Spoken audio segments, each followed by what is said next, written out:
ಇಂಗ್ಲಿಷ್ನಲ್ಲಿ ವಾಕ್ಯ ಎಂದರೇನು, ಅದರ ಪ್ರಕಾರಗಳು ಯಾವುವು?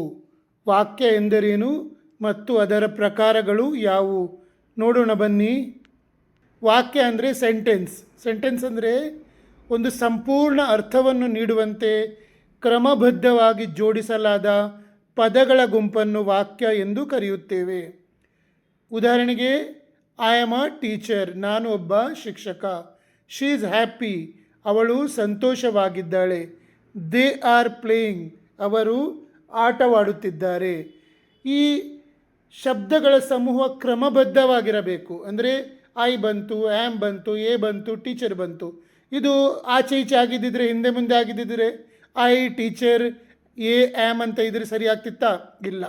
ಎರಡನೇ ವಾಕ್ಯ she is happy, she happy is ಅಂತ ಇದ್ದರೆ ಆಗ್ತಿತ್ತಾ? ಇಲ್ಲ. ಸೊ ಕ್ರಮಬದ್ಧವಾಗಿ ಜೋಡಿಸಿರುವ ಶಬ್ದಗಳ ಗುಂಪನ್ನು ನಾವು ವಾಕ್ಯ ಅಂತ ಕರಿತೇವೆ. ಸಾಮಾನ್ಯವಾಗಿ ನಾವು ಮಾತನಾಡುವ ಮತ್ತು ಬರೆಯುವ ಶೈಲಿಯ ಆಧಾರದ ಮೇಲೆ ಇಂಗ್ಲಿಷ್ನಲ್ಲಿ 4 ಮುಖ್ಯ ವಿಧದ ವಾಕ್ಯಗಳಿವೆ. ಮೊದಲನೆಯದ್ದು ಹೇಳಿಕೆ ವಾಕ್ಯ. ಹೇಳಿಕೆ ವಾಕ್ಯ ಅಂದರೆ ಏನು? ಅಸರ್ಟಿವ್ ಅಥವಾ ಡಿಕ್ಲರೇಟಿವ್ ಸೆಂಟೆನ್ಸ್, ಯಾವುದಾದರೂ ವಿಷಯವನ್ನು ಹೇಳಲು ಅಥವಾ ತಿಳಿಸಲು ಬಳಸುವ ವಾಕ್ಯ. ಉದಾಹರಣೆಗೆ, ಶಿ ಈಸ್ ಅ ಡಾಕ್ಟರ್, ಅವಳು ಒಬ್ಬ ವೈದ್ಯೆ. ಐ ಲೈಕ್ ರೀಡಿಂಗ್ ಬುಕ್ಸ್, ನನಗೆ ಪುಸ್ತಕ ಓದುವುದು ಇಷ್ಟ. ಇವುಗಳ ಕೊನೆಯಲ್ಲಿ ಫುಲ್ ಸ್ಟಾಪ್ ಇಡಲಾಗುತ್ತದೆ. ಈ ಹೇಳಿಕೆ ವಾಕ್ಯಗಳ ಕೊನೆಯಲ್ಲಿ ಫುಲ್ ಸ್ಟಾಪ್ ಇರ್ತದೆ.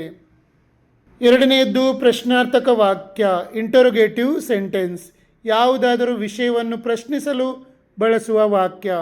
ಇವುಗಳ ಕೊನೆಯಲ್ಲಿ ಕ್ವಶನ್ ಮಾರ್ಕ್ ಇರಲೇಬೇಕು.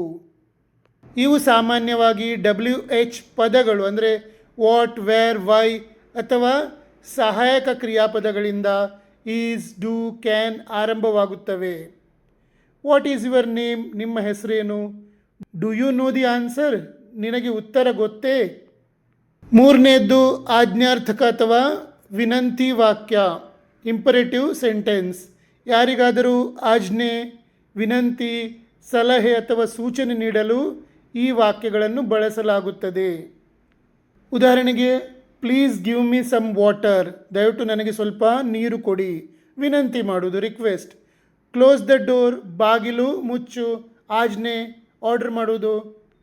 ನಾಲ್ಕನೆಯದ್ದು ಉದ್ಗಾರಾರ್ಥಕ ವಾಕ್ಯ, ಎಕ್ಸ್ಕ್ಲಾಮೇಟರಿ ಸೆಂಟೆನ್ಸ್, ನಮ್ಮ ಮನಸ್ಸಿನ ತೀವ್ರವಾದ ಭಾವನೆಗಳನ್ನು ಅಂದರೆ ಆಶ್ಚರ್ಯ, ಸಂತೋಷ, ದುಃಖ, ಭಯ ವ್ಯಕ್ತಪಡಿಸಲು ಇವುಗಳನ್ನು ಬಳಸುತ್ತೇವೆ.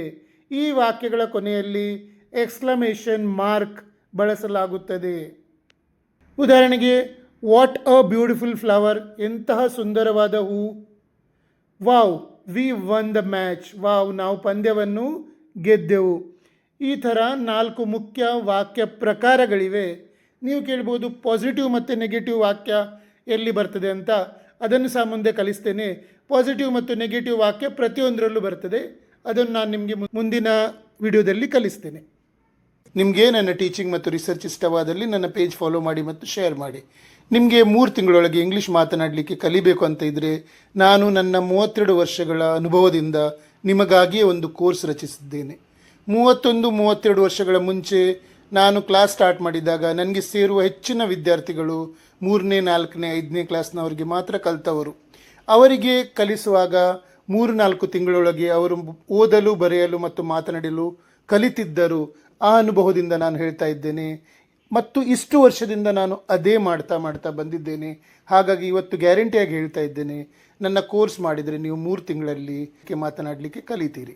ನನ್ನ ಕೋರ್ಸಿನ ಫೀ ಜಾಸ್ತಿ ಇಲ್ಲ, ಕೇವಲ 899 ರೂಪಾಯಿ, 899 ಓನ್ಲಿ.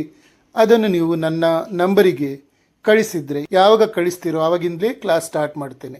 ನನ್ನ ಕೋರ್ಸ್ ಮಾಡಿದ ಮೇಲೆ ನನಗೆ ಭರವಸೆ ಇದೆ, ನಿಮಗೆ ಇಂಗ್ಲೀಷ್ ಮಾತನಾಡುವಾಗ ಆಗುವ ಭಯ, ಅಂಜಿಕೆ ಹೋಗಿ ಆತ್ಮವಿಶ್ವಾಸ ಬರ್ತದೆ ಮತ್ತು ನೀವು ಮಾಡಿದ ವಾಕ್ಯ ಸರಿಯೋ ತಪ್ಪೋ ಅಂತ ನಿಮಗೆ ಗೊತ್ತಾಗ್ತದೆ ಎಂದು.